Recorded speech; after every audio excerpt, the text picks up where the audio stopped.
Hello, welcome to the Infinity Stone podcast. I am your host, Matt. With me, as always, is Andy. And today, whatever, we're talking about Logan.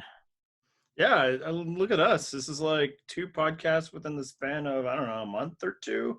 Like, what a rip roaring pace we're keeping up with. And I think Yeah. that might have to do with the fact that we moved on from the movies that we were dreading to a movie we were looking forward to. And we were looking forward to this movie. So let me just get right into it. Andy, did this hold up to your memory of it? Yeah, so when this movie was first announced, and all the buzz started talking about it, and a lot of it was like, they're doing an R-rated Wolverine movie, and then my I was so down on the franchise coming off of both Apocalypse and the previous Wolverine movies. Actually, movie really, I never even saw Origin prior. I saw it for the first time for Why this would you? podcast. I was just like, okay, I'll wait, I'll see. And the reviews came in and they were glowing, but they Yeah. all had something in it that gave me pause, and which was a lot of like, finally we have a grown-up superhero movie. And a lot of it was talking about, how that it was R, and like, this is pushing superhero movies into a different direction. And I was like, I mean, the good reviews sound good. And I'm not opposed to the idea of a Wolverine movie being R, but it was like, I don't need that out of superhero movies. The whole idea of like, oh, now they're all mature, is it's as a comic book fan Right. especially, always gives me pause, because that's what people often say about comics that are not very good. They're gritty and this dirt, finally it's more adult. So I probably Right. let it sit for a bit, but then I finally went and saw it, and it was like, no, this is great. This is just great. And I've seen it a few times since, and still watching this last time, just remarking that, easily the best in the entire franchise. There's no point in trying to dance around that spoiler part discussion. Uh, Truly the only movie in the entire X-Men Fox franchise that actually can be considered great. What do you think? Well, I don't know if I would agree with the only movie in the X-Men Fox franchise that can be considered great, though I might with more thought. I guess I had that one posed to me before, but I do really love this movie. I do think it is great. And it's interesting that you kind of prefaced your feelings about it with your reaction to it being called adult, because generally what we see with like comic book movies and comic books that are called adult are, like you say, like they're the gritty, they're the grimdark, they're like the overly violent or sexual or whatever. And I think the reason this movie works is not because it's overly violent. I don't think it's particularly more violent than like some other Wolverine movies, or frankly some other comic. It's probably a little more violent than some other comic book movies, but not that much more to make it like, oh, this is the adult. It's adult because it's dealing with adult themes. And I don't mean that like, the type that you slap an X rating on, it's adult themes because it's dealing with like loss and like growing old and, like the end of your life with, with protecting someone who you didn't know, a couple days, like days before before this happened. It's, so the reason why I think, that people apply adult to it and we wince is because we fear that this is like the type of adult that, like 90s Marvel was abounding with. It's like, oh, no, I don't Or want even with that. like the Um, Joker movie, really. or the Joker movie. Um, no, but this was like adult because it was like taking seriously these themes that you can't always do in comic book movies. And let's actually talk about why it could deal with these themes in a way that most can't. Because this is a last superhero story. This isn't an origin story. This isn't a attempt to continue a franchise. This isn't an attempt to just, tell a story of how you defeated, a bad guy. This is very much set as a wrap up of this universe, even if it wasn't actually the last movie in this universe. Um, but it's positioned itself as that, and I think that gives it a chance to tell a different story because of that. Yeah, and it's being a final story isn't just unique to the superhero movie genre. It is unique to superhero storytelling. And this is actually one of the tensions that some critics actually have a problem with, is that they don't like that movies are always open-ended, because that's not what movies have been. How can it be a story without an end? And that's, and I'm not saying that that's necessarily wrong. Many stories throughout time have ends, but people who are accustomed to superhero storytelling are like, well, these things never have an end, so it's not a problem. I don't need it to end on the screen, just as I haven't needed Spider-Man tales to end ever. They'll go on so long that these companies will rewrite copyright law in order to continue having them. But it can be refreshing and different to have a final story. And what comics usually do to enable this, because again, they're not interested in ceasing to make money off of things they've invented, is to set things in alternate futures, in alternate timelines, and parallel universes. And in many ways, that's what this movie is. They do little nods and connections that suggest in the Foxian way that this is connected to the movies that came before, not always fitting together perfectly, because frankly, how could it? It'd be weird if this one certainly did. So it certainly can read like the final story of Hugh Jackman, Patrick Stewart of this X-Men realm. And again, it's not just his final story in the way that, say, Endgame is Iron Man's final story. No, this is the closing story of this universe. Yep. No, and that's absolutely true, because it's not just, as you say, it's not just Wolverine's final story. It's Professor X's final story. You get hints about what happened to the rest of the X-Men that we'll talk a bit more about later. And it's really, and one of the themes of the movie is that mutants aren't being born anymore, and the new mutants that they come across are ones that were created in a lab by this company that killed off all the mutants. Score one for an evil plan. That one went to perfection there. So you're right. This is very much kind of like the end of the line, and the stakes don't reflect a renewal. The stakes of this movie are not about, okay, we are going to stop this company, we're going to undo what they did. The stakes are very small scale too. And I think that's another way that this movie is kind of considered adult by, or maybe one of the reasons why this is considered adult by critics is the fact that the stakes of this movie are just protect the girl. That's it. To do one last good thing in a life that maybe wasn't filled with very many of those. And and it's just gratifying in that. And it just feels like we're finally closing the book on everything. Regrettably, they didn't allow that book to be closed, and they continue to make some other stories. They pried it back open. But this is set in the future, or that's set in the past. I will say, as a final story for that universe, man, how depressing and futile everything was beforehand, including the entire rewriting of one timeline in order to stop Sentinels. It's like, why do we even bother stopping the Sentinels? At least mutants were alive a bit. Instead, there's this.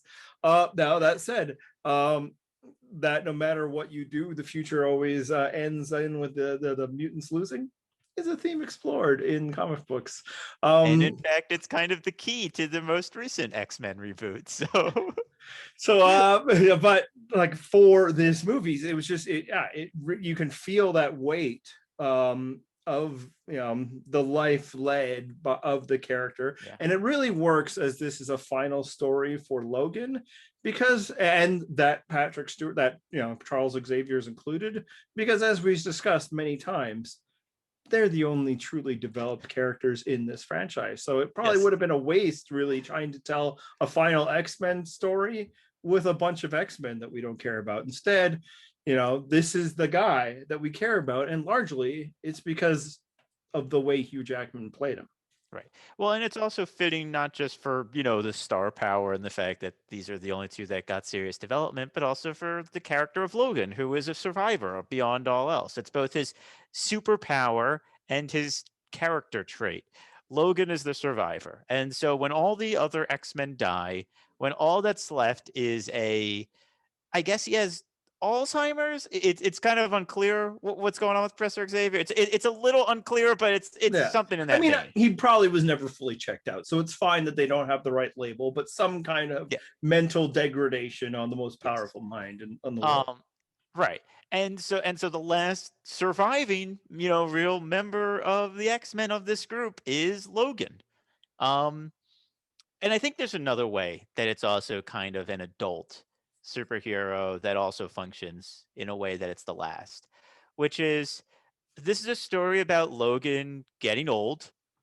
And, when people get old, their bodies fail them. When Logan fails him. So he's literally not the man he once was. Yeah, and it's an interesting tale in that sense, is that it's an exploration of superhuman mortality from the guy that was never supposed to have it. Right.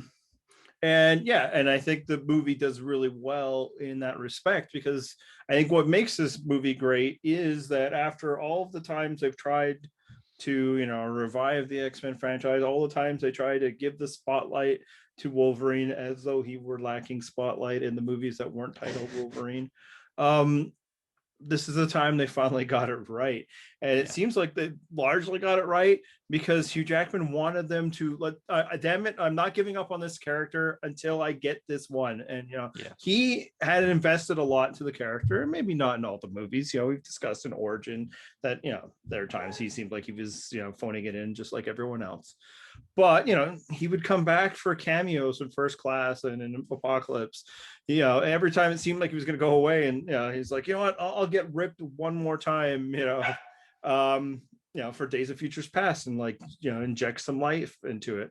Mm-hmm. And then here it's just like, it felt like for the Wolverine, he knew Origin sucked. Okay, this is it. We're going to finally tell that Wolverine tale. He probably read the miniseries.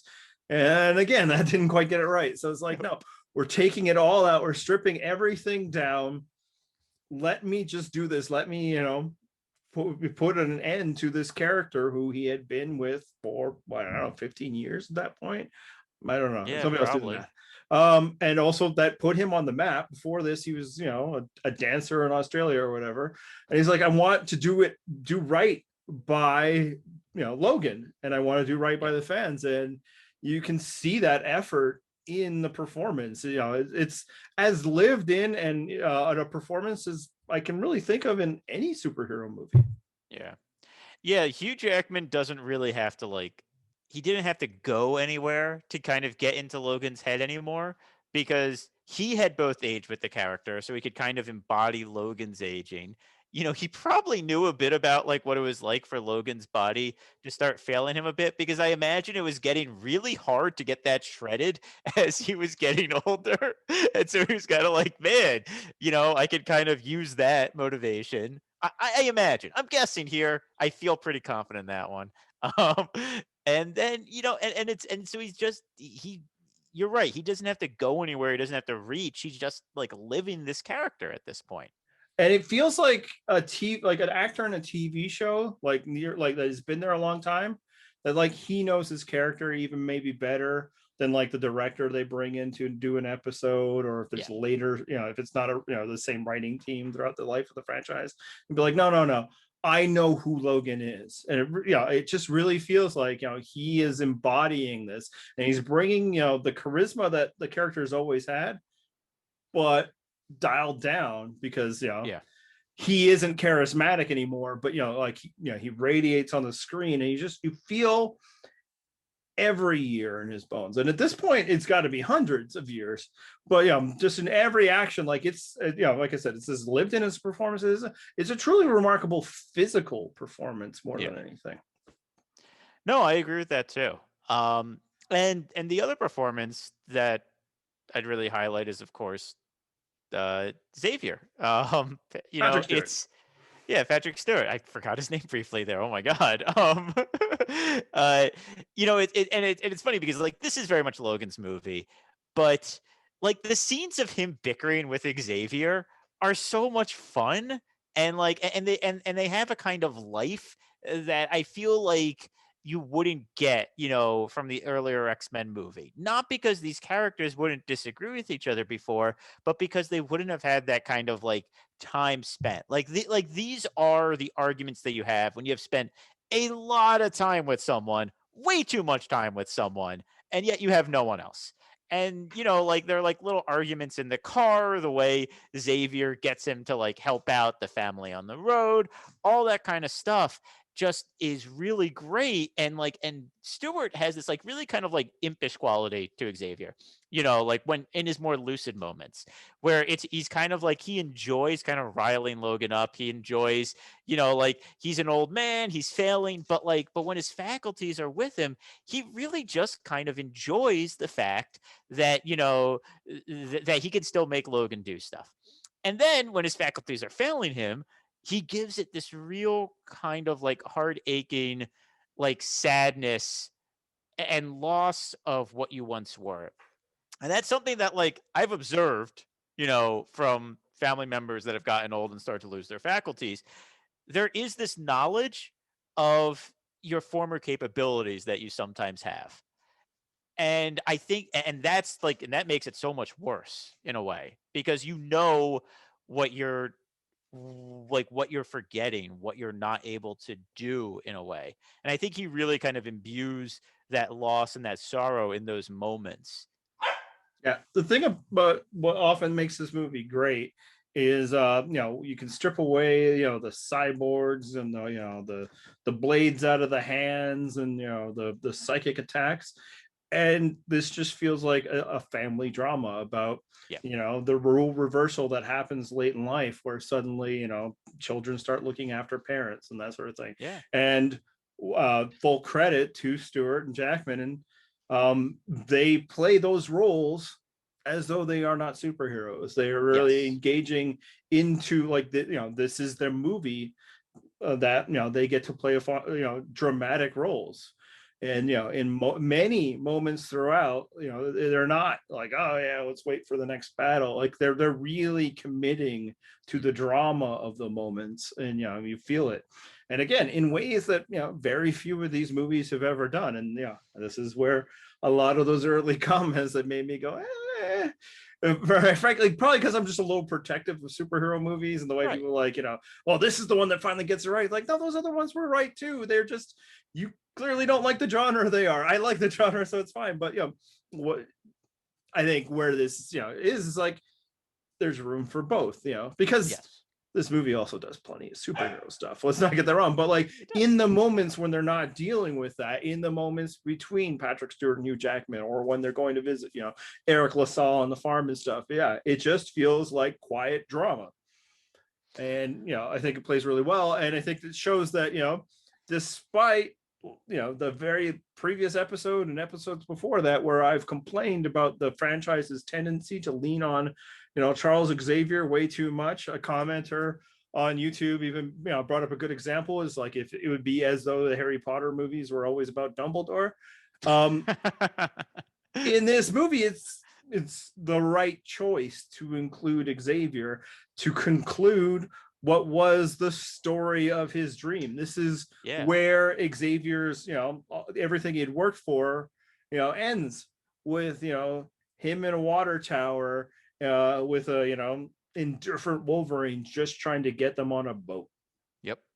And what an ignominious end that is. Like, I mean, it's that's a rough, depressing, rough beat for Professor there. Yeah,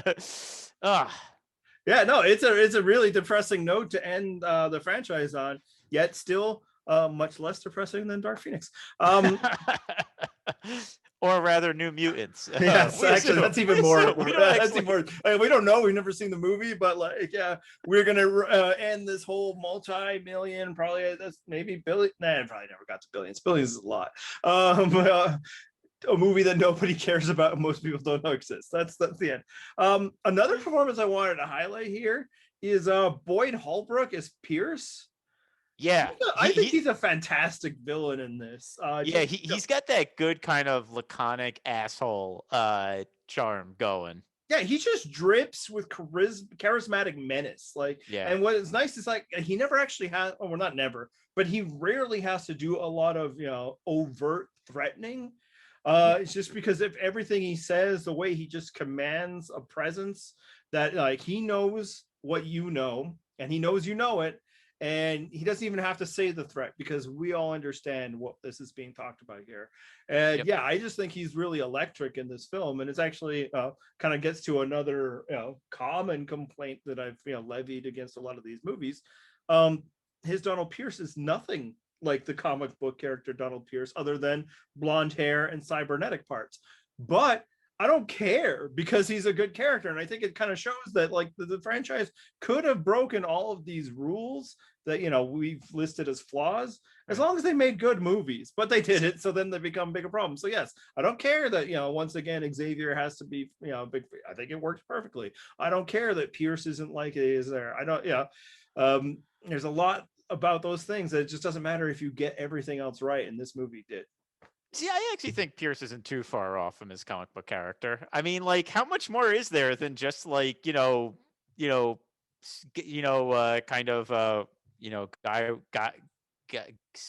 cybernetic parts with his reavers who have similar things and He just was an a hard aristocrat. He coding. was more of a typical twirling villain. Do this, I command you. I mean, he was taking I apart his guess reavers. I mean, like think of him he from the doesn't have a Hellfire lot of Club all the personality way in the through to comics. I don't Australia. know. Like this guy, like frankly, he was kind of boring as a character. That's what I'm saying. Well, this Like, guy I don't isn't think though. he has like a This standout guy, personality. he's just doing it. This Pierce is just doing his job, right? Yeah, And I think that's he true. likes his job. He knows he's very good at it. But like, I don't think he clearly doesn't he doesn't hate mutants. It's Yeah, not like personal. Whereas with Pierce, it very much was in the right. comics. It very much was. It's just That's true. these are the science projects that he's here to look after, and he'll do what he needs to do. He doesn't view them as abominations, nor does he view them as human beings in the first place. So when he Right. first meets Wolverine, he's like, I'm a fan. Like Yeah, he's like, oh man, I've heard stories about you. so yeah, I think he's just a really great villain Yeah. for the role here. And I think he adds something to every scene that he's in. Yeah, and I also think that Daphne Keane does a really good job as Laura. It's, I mean, I don't know if it's harder or easier that she doesn't talk for half the movie.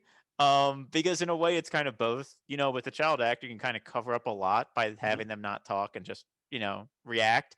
Um, but also then when she does talk, that's like one of the best scenes of the movie. He's so pissed. He's like, "Wait, what? Come on!" But I mean, just like Jackman himself, a lot of her performance is physical, and I Yes. think that's what is great about this movie is a lot of what is conveyed is through what's unsaid, and Yes. and again, I just really want to highlight with Jackman, like you feel it when like he has to bend over to get something. The way he walks in this film Yeah. is like it always feels like he's got a few rocks in his shoe because everything clearly aches and hurts, and it's it's fantastic. It's perfect. So we as we discussed, after Deadpool, this is the next one. They're going R. Finally, superhero movies are going R. And I'm always a little resistant to that for two reasons. One, again, I don't feel like superhero movies actually need to be more adult. They're superhero movies. There are exceptions. Actually, another one, where I heard all that, like, it's great, this is so different, and all this was the TV show The Boys, and I was like, well, that sounds terrible. I also liked that when I finally watched it. But what do you think about finally being like getting a R-rated Wolverine movie? Does that change the tenor? Does that benefit the film, or is it? So the thing about going R is it's worth it just for the moment when Patrick Stewart gets to drop his first F-bomb with just the most relish you've ever seen. And he has this big kind of smile on his face because he's like, ooh, I don't normally get to do this in these movies. And he just like makes it an entire meal in a way that is very satisfying. I don't actually think that the R rating changes all that much about this movie. There's a few curse words, obviously, so that would not have been allowed. I don't know if the violence is particularly like that much more visceral or graphic than in the Wolverine, which I don't think was R. Um, Yeah, I think maybe you're just desensitized. I think there that actually might is a be, yeah, okay. level of brutality to the violence in this film that, I mean, I think the Wolverine definitely came close to that line. But I think there is a difference here, and maybe it's the reaction to the violence rather than anything else. And I think it's better. I think Okay. what this allows you to do is when it's time for this movie to get violent, they don't dance around, and a lot of superhero action, and frankly a lot of just action, even movies where they're killing people left and right, is very stylized. It's very Yes. sometimes balletic even, and have all these wire foo or fun with guns and all that, and I like a lot of those movies, not a criticism. That's not what's happening here, and I think that's the violence, just it feels more brutal when it's time for Wolverine to take people out. He's not even slashing at them, he's not dancing around with ninjas, he just stabs you right through the brain. And Yeah. and the Foley work really helps it land, and I know, like, it feels worse. I would not my youngest did not watch this movie.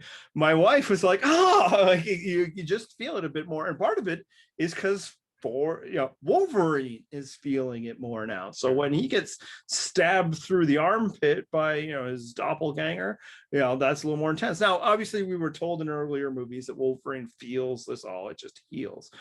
But he'd go into these rages as though he weren't feeling it. Here, everything lands a bit more. When he's crawling through the hotel room, he's not, again, slashing people through, he just stabs people right through the face and the eyes Yeah. and stuff. So it is just a little more, and if that's what it takes to earn an R, I mean, thank Christ some kind of violence does in our society. Frankly, maybe the issue is more violence should be rated R. Yeah, you're right. I'm probably desensitized to all these things.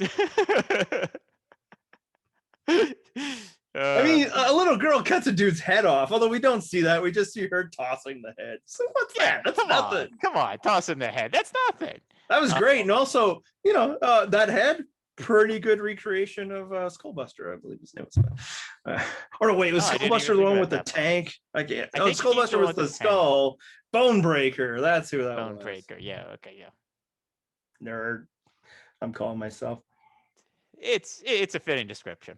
But like the issue with a character like Wolverine, a character who has six swords attached to his hands, is always like, how do you really show Yeah. what that should do? Forget how violent the character is or not. Motherfucker fights with six swords. Like, it's going to be really bloody unless you're the cartoon and he only gets to fight robots, or you find ways around it. But Right. here they're like, Well, no, no, yeah. no. It's He's like just, and in his he's old enough comic. that he doesn't care. Like, he's just going to kill people if they get in his way, and he does. Right. Well, and it's, you talk about like ways to get around it. Like in his comic, for a while, they don't even have him using the claws for a lot of the time, and they just talk about, oh, I hit hard because my skeleton is laced with adamantium, so it's like I hit you, like, like I'm hitting you with metal, which I guess that could be true, but also, like, this is a way that he's not slicing up every 2-bit thug that he comes across. He pulls the claws out for the people who can handle it, basically. Whereas in this movie, oh no, he's using those things on everyone. Yeah, and yeah, it was just telling, like, there's actually not that much slicing going on. It's pretty No. much just stabbing. And I think that works really well with the performance and what the story is being told. He doesn't really have the energy to be out there slicing and dicing, sword fighting with his fists. It's like, Yeah. okay, now who's next? Like, I mean, the opening fight when he kills the carjackers, it's pretty brutal.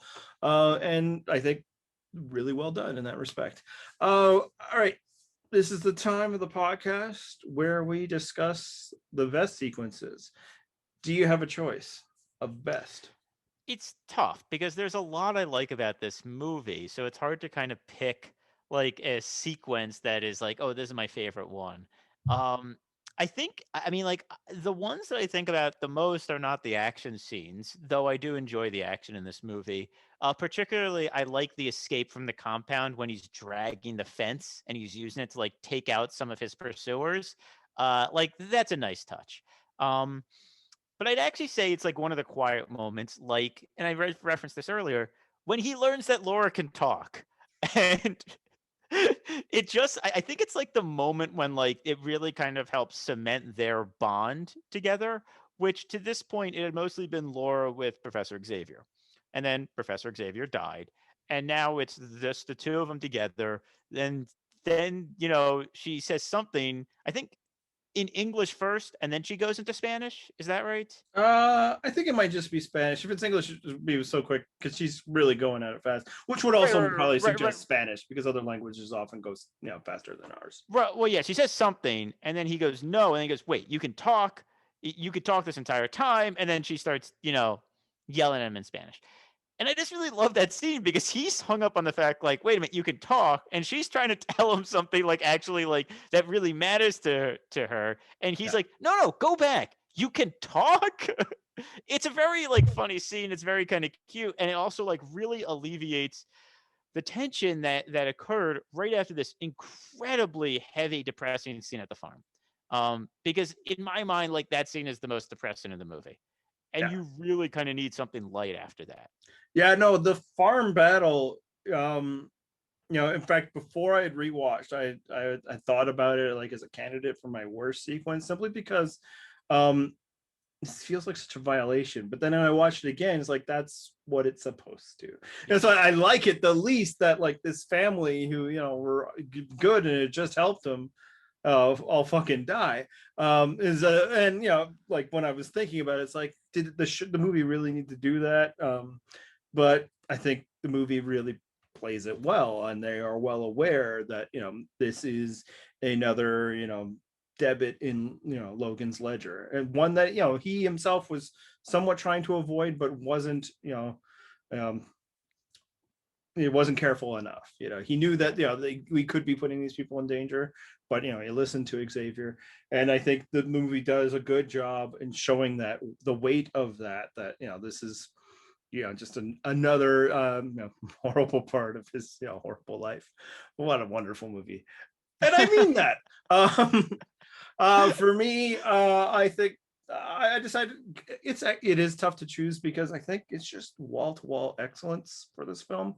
But I do think the casino battle is just a really interestingly well done, like set piece that's unique. To not just this film, but superhero films in general. And frankly, it's kind of the inverse of Quicksilver scenes, right? Yeah. So Quicksilver, I mean, slows down time, but he goes so fast. And this, our hero, has all the stakes in the world. He has to save, his father figure. He has to save, his objective, which Laura represents for him at this point. He has to also save everybody because Xavier is threatening the lives of everybody in it's Nevada, but I don't think it's Vegas. I feel like it might be Reno. It's probably like Reno. Yeah. But he can barely move, and it's just this awesome tension. A great sound design, and just a great way to design an action piece that feels different from everything else in the film and everything else Wolverine's done. And again, also shows how hard everything is for Logan now. And I think that's the strength of the film. So I think that is just a really standout sequence. I like the little tete-a-tete that he has with Caliban over his declining health and Xavier's health. Yeah. And the way that Caliban outsmarts him about the fact that he can't read anymore. Yeah. And his petulant reaction to being outsmarted by Caliban. Like, again, these are the scenes like that. It could just as easily be a husband and wife talking about the senile dad that lived with them, and she has to look after him more. And I don't think it's lost on the people who both wrote, set up, and acted in that scene that that's what's being represented here. Yeah. Caliban, again, a character not much like the ones in the comics. Enough. They mentioned bit. He said he's a mutant finder. He's pale. The character isn't allergic to sunlight in the comic books or anything like that. He's not, this whip smart. He does not feel like Steve Merchant. Don't care, because it's a great performance and it fits in the film. Yeah. Yeah, I mean, look, he's a mutant finder. That's his mutant power in the comics. That's what it was here. It's good enough. They kind of made it more realistic, if you would. I mean, Um, better than the Caliban that was in Apocalypse, which is yeah, well, that is true. Um, do you have a worst? I get the feeling you don't. I mean, it's just nitpicks. That's the thing. Like, there's not there. I don't think there's a bad scene in this film. There's just like, Laura's sudden command of English in the third act is, it's like, but I don't care. I'll let it go. Like that she Right. can talk is a great reveal. But it Yeah. seems like, the issue was that she couldn't speak English. No, then Right. suddenly, she's conveying fairly complex thought. Um, and I mean, Richter has no trouble speaking English anyway. So, like, it seems like English was just, was taught at this facility. So, why are we pretending that it might have been an issue? But I don't really care. Xavier surviving being stabbed through the heart long enough to have one last death scene just felt like, I don't know that this 92-year-old man, like that, those are like 6 claws right to the heart. How is he holding out long enough? Whereas, like, the other 2 people. Telepathically, of course. What's that? Telepathically, of course. Oh, it must be. Yeah. I mean, if it was magnets, I'd understand. Those things Yeah, could do anything. yeah. Magnets would have definitely saved him there. It's just like, it's not like that. Like, just so Logan could see him die. I feel like, the impact would have been the same. Him dragging the body and realizing, no, he's gone. But again, those are nothing. That's nothing. Like, how about yourself? Do you have something? I don't have anything real. Actually, what I was going to talk about was exactly what you talked about, which is the farm scene. I think the farm scene is incredibly powerful. I think it's incredibly important to this movie. It is so dark. It is so bleak. I just don't know if it's something that has to be in here. Mm-hmm. It might. Like, I'd have to see the version without it. I'd have to see the Yeah. version where they pull this punch and this entire innocent family doesn't get killed, as well. You know, and but it's difficult. It's like the one part of this movie where and again, it's not even the fact that Xavier dies. I think Xavier needs to die in this movie. I Yes. think that's the story it's telling. But it's this really kind of innocent family that had nothing to do with this, and they got pulled into it because Logan and Xavier helped them out, and then they invited them for dinner, and they all get killed. And it leans into the aesthetic that I think we talk about not liking in comic books, which is it's that kind of grim, dark, hardcore, like pull no punches, everyone's gonna die, everything bad always happens. And I think this movie gets its power not from the fact that everything bad happens to Wolverine and around him, but just from the power of he has grown old, everyone around him has died, not always because of actions he's taken, sometimes certainly because of actions he's taken. But this one just kind of felt like it felt like almost a little too far in a Mm-hmm. way that actually doesn't really take away my enjoyment of the movie. Yeah. But if I have to choose something, I would at least try and change. I think this is what I would try. Yeah. What's interesting is that prior to that, it might have been one of the best scenes. Like, Patrick Stewart and Wolverine getting this one good moment, this Yeah. perspective that life isn't all, brutal failure and death. Um, that was a powerful moment that, of course, then they undo. So yeah, I mean, maybe I was right. Maybe my instinct was right. I remember watching. It's like, well, no, this is still a pretty good scene. It's weird though It because it is. also No, it it feels, absolutely is. That's the thing. Like yeah, that's why it's so hard to say. Like I don't even know if I would change this, but it's the one part of this movie that actually reminds me of the comic it's based off of. yeah. Which we're going to get to. Yep. It's like suddenly it becomes a Terminator movie, and they're like, the Yeah. other Sarah Connors or whatever, and it's just and it feels like stuff like that happens in action movies. The Yes. innocent bystander that has to take the bullet so that our heroes can get away. And the other thing you could argue is that this really underlines the villainy of their pursuers. These aren't just people trying to round up mutants, but I feel like you nailed that with trying The to child brutally murder experimentation. children. Like I feel like we were Yeah. there. I Yeah. don't know if we needed, like, it might be, to your point, like gilding the lily on Yeah. That's actually a really good phrase. I think that's kind of how I feel about it. Because the thing is, I still think it works, Mhm. but I do wonder if it's necessary. Yeah, And like in a it movie where introduces this new Wolverine clone yeah, as a huge threat, but it's like without fighting the rednecks fighting Wolverine would have done that. Yeah. Killing a mom and teenager. I mean, I guess it shows the heartlessness of it. Like people aren't even threats to this thing will die. So like it's not purposeless, but yeah, I don't know if it adds anything more to the movie than shock value and extra sadness. Yeah. And I guess that is where my objection comes in. I guess you could argue maybe the X-24 unit needed a win because the only other time it fights, it does lose. Maybe that. I guess, but it kind of lost here too because it gets hit by a truck. Touche. And really, again, is it a huge win that it kills basically two regular people? I guess One it has killed a gun. Xavier. Yeah. Killing Xavier, that's kind of a win. Yeah. It really took out that paralyzed, not paralyzed, but say 92-year-old man. All right. This movie clearly draws inspiration from westerns. It has a western motif and aesthetic to it that again people really responded to, as they should. I think it does it really well. You wanted to talk a bit more about that because I imagine you've watched more than I have. Yeah, so I actually grew up watching a lot of westerns. My dad was a huge fan of westerns. I would watch with him. One of his favorite westerns, which I remember watching with him as a kid and a few times since then, was Shane, which I bring up because this movie doesn't just draw from themes of Shane, it literally quotes like the entire point of the movie. So let me just kind of give you a little backstory on Shane. Shane is a it's based off a novel, but it was made in 1953. It stars Alan Ladd, who was not a typical cowboy. In fact, I'm pretty sure this is his only Western, which is very noticeable by the fact that he is extremely uncomfortable with guns and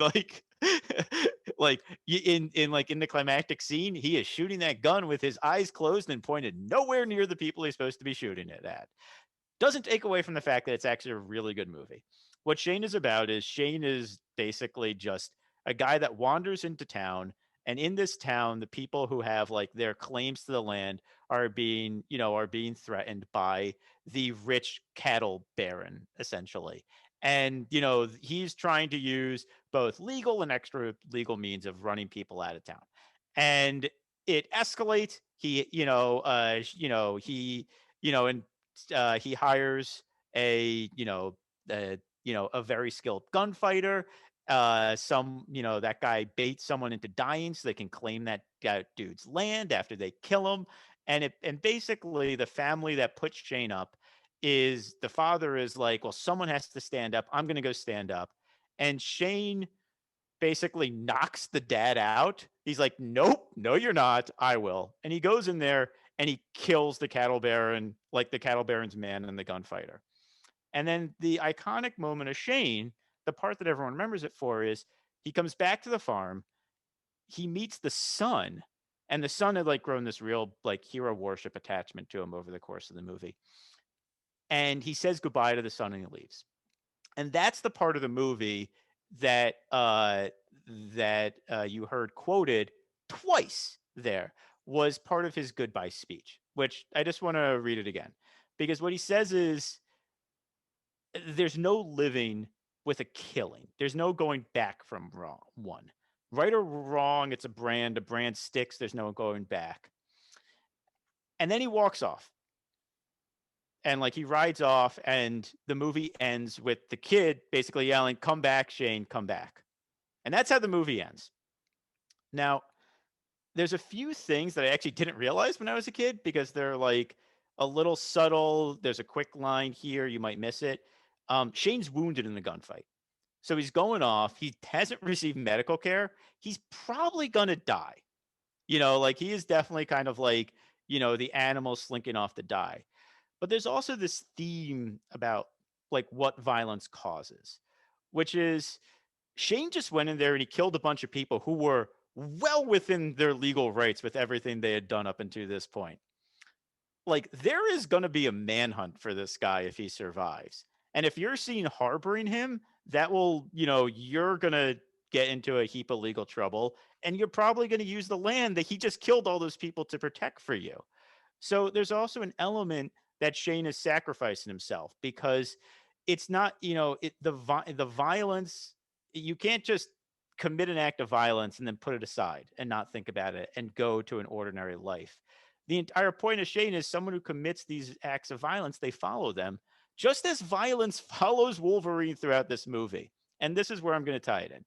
So we see in the beginning, Wolverine the movie opens with Wolverine killing those random people, which is how, of course, he's found by both Pierce and Laura and her mother, because they heard about someone killing these people in a way that's like, oh, well, that sounds like Wolverine, and now we know where he is.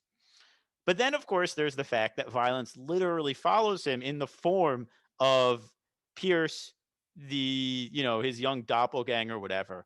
And anyone he touches is then infected by the violence. I said that my least favorite scene in the movie is the farm scene, but it actually ties in really well with this theme, which is that, once you have like started to live a life of violence, it follows you and it will impact not just your life, but all of those around you.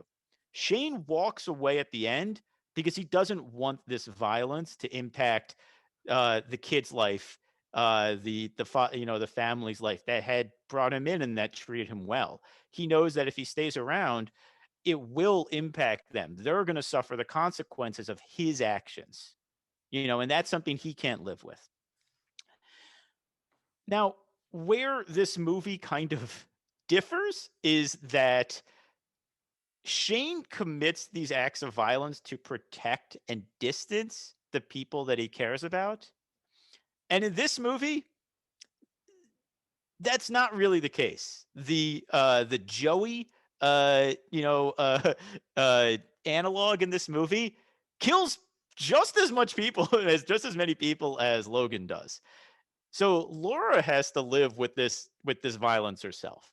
It's not like Wolverine killing has protected her from this, but it has perhaps given her the chance to live, a chance to start over in a way that he can't do anymore because of the accumulated years of blood that he has on his hands. Yeah, and I think a key difference is Joey, I don't believe, was a clone of Shane. And No. that's the thing. Like, I think what the movie is getting at is, yes, you've been created to be an instrument of violence like myself. Yeah, and you're going down that path, but there's still time for you. You don't have to be the monster that they made you. And I think that's the lesson that the movie's trying to impart, and that they're borrowing and then adapting from Shane. And I agree with that. It really, really, the thing that makes Shane such an interesting Western is more than any other, it's really kind of about like the weight of violence. Most Westerns, they're killing people left and right. Usually in like, you hear a gunshot and then you see a picture and then you like flash to someone just falling off their horse. It's just, old Hollywood. Shane, there is really two moments of violence. There's the one like murder, which is, like legally not a murder because he, baited the guy into swinging at him first and then he shot him. And then there's the gunfight at the end. And that's it. And so like it's really a movie that is, it's a Western, and in a Western you have gunfights, but it's a movie that's about like the cost of violence and how it affects everyone. And I think that's really what this movie is about too. It's about the cost of violence. It just happens to be the violence in this level is a lot higher. There's a lot there, so the cost is also quite a bit higher as well. Yeah, and ultimately, like, it was probably the right choice to, ensure that, like, not only is there a good amount of violence in this film, but it doesn't take too long. Again, maybe that's why, they have to do it at the farm. Because, while I definitely really appreciate, and I think, some of the higher level stuff is the interpersonal stuff, the quiet introspection, the weight of, Wolverine's life affecting him.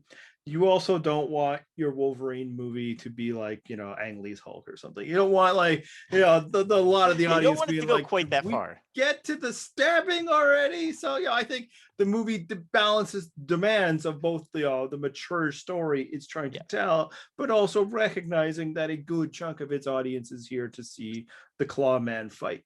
So there you go.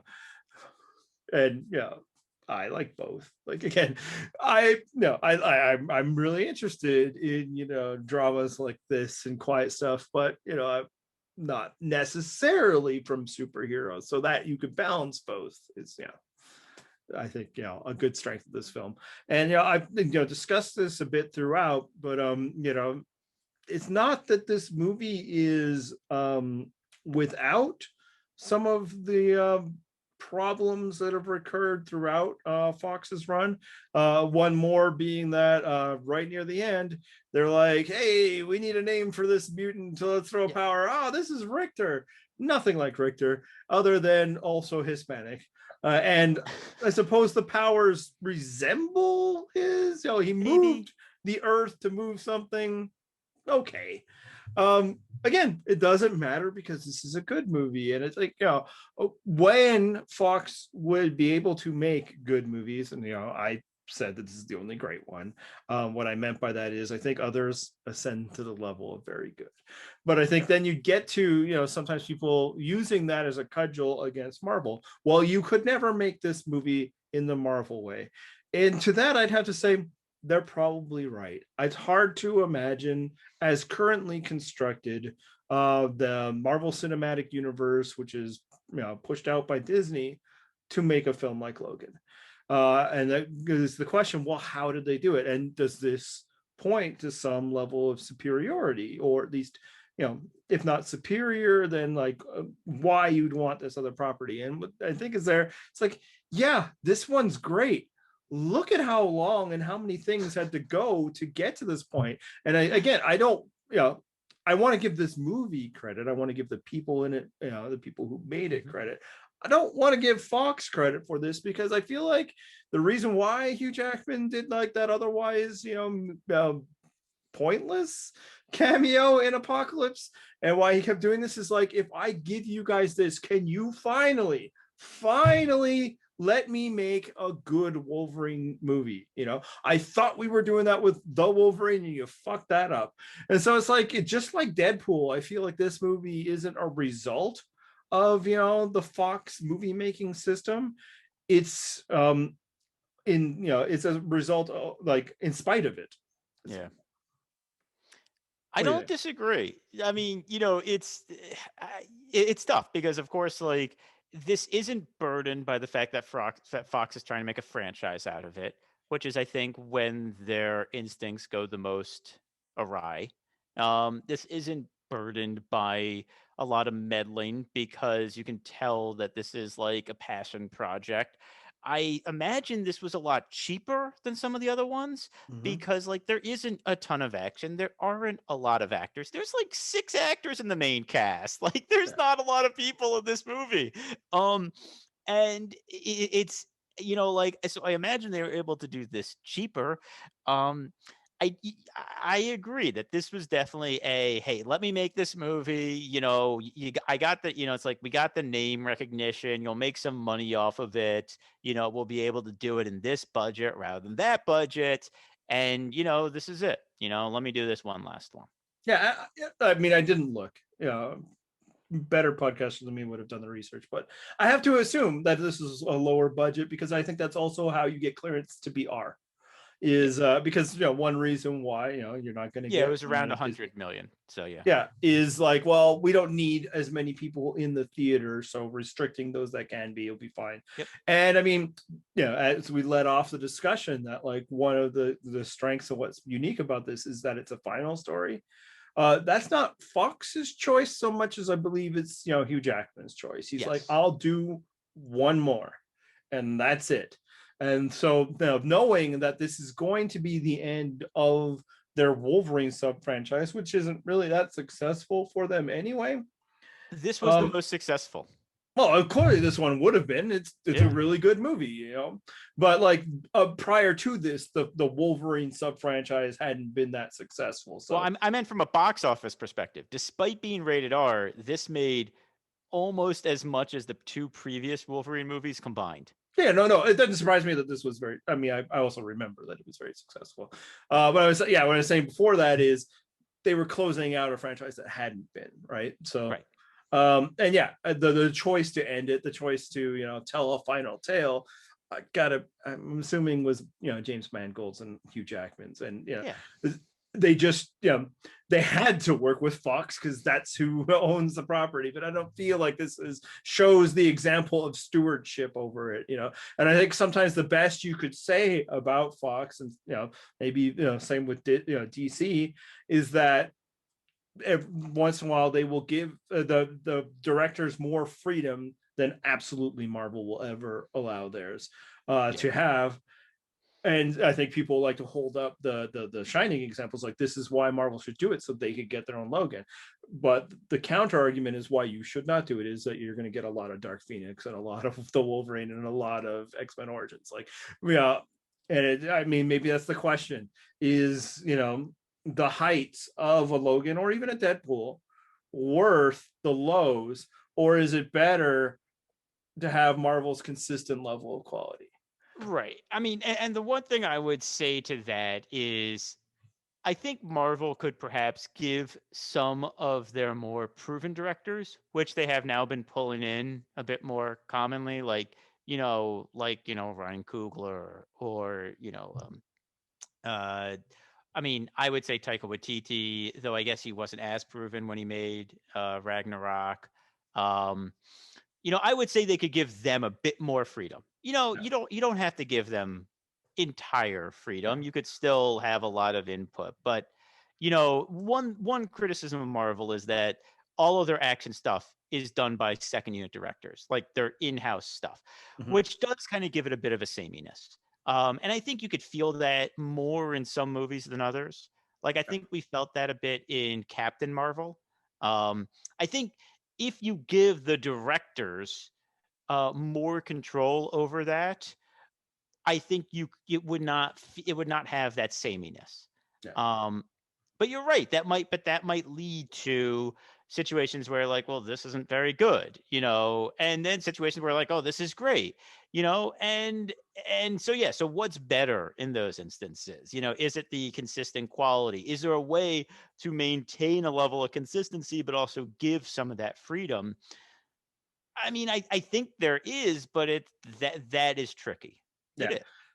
I mean, to your point, I think they have in the more recent ones with some of them, like Black Panther definitely does feel very different, and a lot of that feels like the decisions made by Right. the makers of Black Panther versus the makers of the Marvel Universe, and maybe it's where they're going to go with TV. Certainly, like the TV show that's airing right now, it felt pretty different for a bit. So maybe that's an area because the stakes are lower, but who knows? But yeah, it's just like we don't need to celebrate Fox when we celebrate Logan. I guess that's what I'd say. I agree with that. No, and I agree with that entirely. Yeah. But I do celebrate Logan.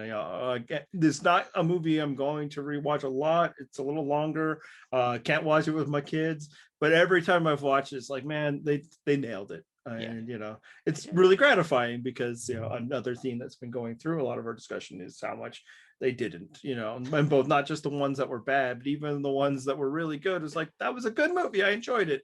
Still not X-Men. This one feels like a Logan story, a Wolverine story, and that gets into the comics itself. This is an adaptation of a comic book story. And this is the section where we talk about comic books. So if you're not interested and they're done with the movies, we're done talking about the movie. I think we're done talking about the movie. I mean, we might, talk about it in reference to the comic, but let's hit that. So yes, this reference a story that is called Old Man Logan.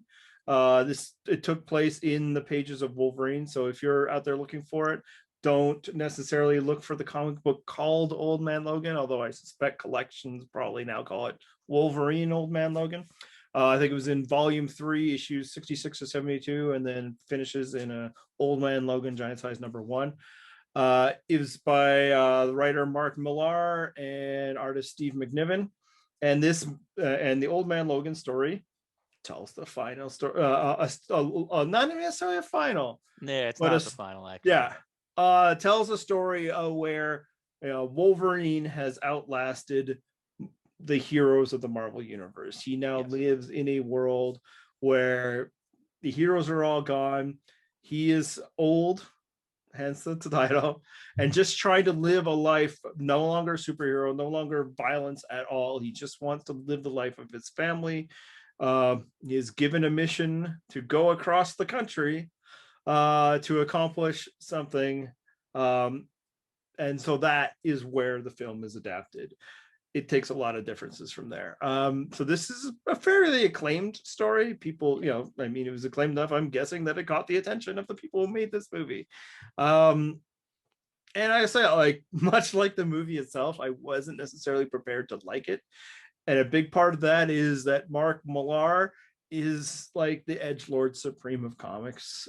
He's the guy who created the one with Hit Girl and all that. Kick-Ass. Whatever the title was that movie with other Professor X bending bullets and stuff. Wanted was what the movie was called. I'm not sure if that was what the comic book was called. The Ultimates. Like, yeah, Mark Millar has a reputation of both coming up with a lot of concepts that can sell movies, or at least scripts for movies, or concepts for scripts for movies, and just always wanting to be just the coolest, the extreme type stuff. And I generally dislike almost everything he's written that I've read. I did not dislike this. I thought it, yeah. Well, how about yourself? I made you read it before we discussed it. Right. So the thing I will just say, like, the thing I'd heard about this was it's kind of like the Marvel answer to the Dark Knight Returns. That's the Frank Miller story, right? Yeah. Where it's, you have like this central character in the comics who's older, and like he has like one last adventure. And it's like, I had heard it's like, oh, like this is like extreme and all that. And it's like really kind of like messed up in a lot of ways. And I was actually kind of surprised by how for a long time it wasn't that. Like, yes, like, the backstory I said is like the villains rose up and most of the heroes are dead. Also, I mean, and it's one of the things I think makes it work is that Wolverine, or Logan as he insists on being called for most of this, has taken a vow of basically pacifism. He's like, I don't, the claws don't come out, not since that day. And then, of course, you find out why, and you find out it's because he got punked by Mysterio. Well, no wonder. I mean, dude, like, how do you live with that shame? Like, geez, spoilers, I suppose, but whatever. I mean, I don't care. Hey, real quick, since about the movie, how do you feel about how the movie handled the reveal of what happened to the mutants? Do we feel like it was, too underdone, and that I think a lot of people actually who have seen it don't really know, or was it well underdone? I would say it's actually well underdone because I missed it the first time I saw it, and then the second time I picked up on it, and I was like, "Oh, I like that point," because because that was one thing I was like, "Wait, did they ever explain this?" And I couldn't remember, and then I was like, "Oh, yeah, they mention it right there. That is actually very clever there." I actually think it does. Well, it splits the hairs really well, in that the people that need the answer, it's there. Okay, there's an answer. Yep. But this isn't what the movie's about, as you said. This isn't Wolverine trying to fix something. He's not trying. He doesn't know that it's a mystery worth solving. He didn't think that there is a root cause for this. It's just something that happened, and that's not what this story. So again, I think the movie did it really well. Yeah. What I really like about the comic series is the world building. The way that it introduces us to what a world where the villains all one would be like, and it's just really creative. In that, like, the mission that Old Man Hawkeye sends Old Man Wolverine on brings him across the country, so that we're constantly visiting new parts and encountering new twists on what this Marvel universe is like, and it makes it really engrossing. Like, it's hard to put down. You just keep reading, and I think that probably plays well to Millar's strengths. He has interesting concepts. I just don't like it when he goes Millar, and for a lot of the series, because he's able to just keep focusing on new worlds and new things to reveal, new ideas. I think he's able to rein in some of the worst tendencies until the end. Until the giant size, in which they come out in full force, and you're like, oh, come on. It's like, you tricked me. I was into this. And then, no, you had to do it. To the point where, like, I've heard other people recommend this. It's like, honestly, you could end it before the giant size. It feels like it tells a full story. I know you'll be like, but what happens to? You don't need to know it. It's like You it's know like what happened what to do you the main think thing. happens? It's Wolverine, you know. Yeah. And what it really, the way that it's a page turner in that, and that like you're just really interested in what's going to happen next. What it reminded me of is The Walking Dead. Both Yeah, that's actually a good comparison. the comic especially, but the TV series as well, is that like they're constantly coming into these new worlds. In all, much like almost all post-apocalyptic fiction, the true villain is the people and the other survivors, not this outside force. And yeah, like even like when I first read Walking Dead, and I think I probably went through the first 5 or 6 stories. I don't know when I stopped, but it's like I don't completely like this. Like there's stuff to it that isn't quite my thing, but man, it's a story, and like I just kept wanting to like read the next one. Like, all right, like I'll just get to the end of this story, and then I'm probably done because like I don't really like the characters. This isn't really again my kind of story. But then it's like I'd finish like, man, I want to see what's next, and that's how I felt like Old Man Logan was. Yeah. No, I would agree with that. I think it's actually a really good comparison. There was one other kind of comic thing or trope that I guess this movie borrowed from that I wanted to mention before we move to the end, which is I think one thing that the comics realized at a certain point, and then I think the movie played well too, is Wolverine typically works best when he's paired up with like a young sidekick that he has to protect. They first, like they first started doing this when they introduced Kitty Pryde to the team, and they had their own kind of mini series where they go off into Japan and become like samurai She becomes a ninjas. ninja. Yeah, like why not? And then of course, like Jubilee is like one of the more famous examples of this, and then X-23 Laura is the other one. Also, Armor in the Astonishing X-Men. Right. Yeah.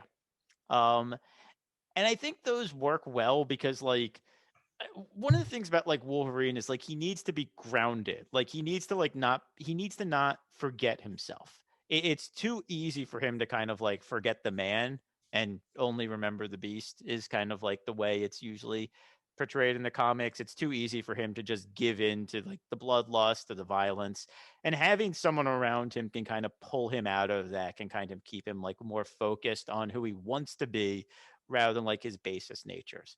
And I think the movie uses that concept very well because like what keeps him grounded in this movie, it's his mission to protect her.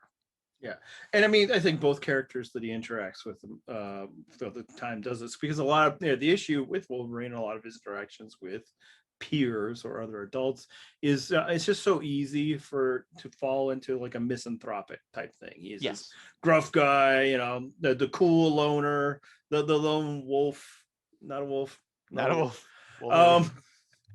But also, I mean, wolves don't tend to be all that lone. So there you go. Wolverines absolutely do. Actually, they are not pack animals.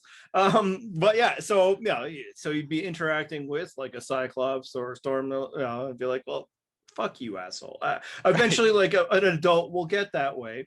But when he's paired with younger characters, well, they'll just push back because they don't care about like his needs or the way he's like that. It's like they're self-involved. They're thinking about their own wants and needs. Yeah. So you get that from Laura, and in the scene that you've referenced about her speaking English, she's like, no, I don't care what you're saying. I need to go see my friends. She keeps repeating their names, right?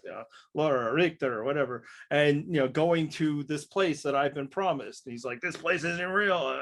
You suck. This is all just the stuff for kids. And like again, I don't have time for your gruff bullshit. I got my stuff, and whereas Patrick Stewart is also the same way because some of what's affecting him has infantilized him a bit, but also because he's just he doesn't care about that anymore, right? Like, and in the X-Men comics, you get that with like a character like Nightcrawler. So like what's important to pair Wolverine with is like a slightly, sometimes just a slightly comedic character, or a character that just is going to be kind of indifferent or aloof to his gruffness. Yes. Right. And bring it back to the discussion we have, and Old Man Logan, it's Hawkeye who just doesn't care. He just Hawkeye doesn't has his care. own agenda. Logan is constantly saying, "No, I'm not that guy anymore." He's like, yeah, sure, whatever. Let's Which just is go then drive really this thing around, even though I'm mostly blind. Yeah. So Right. Right. And it's funny because they keep coming to moments where, if Wolverine was that guy, he would act like that guy. And Hawkeye's like, why didn't you do this? And he's like, I told you I don't do that anymore. He's like, you were telling the truth? yeah. And so that it also brings a fun buddy cop vibe almost to the comics. So yeah, in general, I recommend Old Man Logan, except I hate the way it ends. Like you were there, you were right near the finish line, Millar. You didn't have to go that way. I actually don't mind the very last page. Yeah. I mean, it's probably the last few panels, just oh yeah, it just crams it all in. It's not at the beginning of the Giant's Eyes. It's a lot of violence, the violence that had been largely missing from him, and that's fine. It's even satisfying, but the release you've been waiting for. Although we'd gotten some of that in the previous thing, but then the final reveals, it's like, all right, yeah, you got me. It's so him, it's so edgelord type stuff. So, but yeah, if you were interested in this kind of this look at an older Wolverine coming to terms with his mortality, not wanting to be in this fight, but they pull me back in, and again, you like the things that are referenced, like The Walking Dead or that kind of stories, I think you'll enjoy this one. And if you've read it, let me know how you feel about. Maybe you're like, I was fine with the ending. I don't know, but I was not. Yeah. Okay, so let's talk about what's next for the podcast. Speaking of endings and final stories, this is going to be the last movie that we cover in full for the podcast. And I know some people are like, well, there are 2 remaining X-Men movies, and there are Deadpool 2, New Mutants. We just kind of decided we didn't want to cover those, at least not in a full podcast format. We haven't even seen the New Mutants, so maybe watch it like, no, we have to do this. But we decided we didn't really quite want to do that, and then we thought about it more, and we're like, I think it's just time to close shop in general, because when we started this, obviously it was an exploration of the MCU, and it was prior to, I think, Endgame. I think it definitely was. Yeah, because it was prior to Captain Marvel even. Yeah, actually, I think it was prior to Infinity War coming out. That's right. Yeah, we wanted to do it all before Infinity War. That did not happen. And we were watching 2 a week. It was, and we were posting constant, a lot.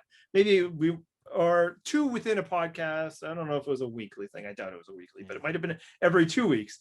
Now, if you've noticed our schedule, there's 4-month gaps or whatever. So clearly, the lack of enthusiasm for some of the material has been there. And instead of I'd say instead of letting it peter out, maybe in recognition that it is, I think we did what we wanted to do. It was fun.